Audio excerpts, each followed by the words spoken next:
Assalamu alaikum doctor.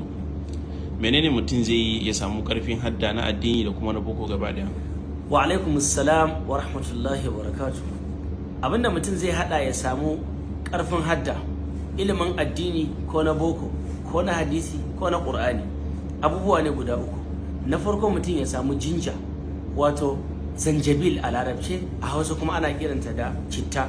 Sannan mutum ya samu na'ana, peppermint kenan, sai ya hada su waje guda. Akalla na'ana ka same shi kamar rabin sha kadai, wato kamar kofi uku. Sannan shi jinja akalla ya zama kamar rabin kofi ɗaya, sai a hada su waje guda. Idan aka nika sai a samu zuma a kwaba, ka dinga shan cokali ɗaya da safe bayan ka farka daga bacci kafin ka ci komai, ɗaya kuma da daddare lokacin da ka zo bacci. Waɗannan abubuwan za a yi. Wanda kuma bai da zuma zai iya zuba siga ya dinga zubawa a ruwan dumi yana sha ko kuma sha. Insha Allah za ka samu ƙarfin hadda na ƙur'ani, hadisi, ƙarfin hadda har ma da ilimin boko. Wallahu a'lam.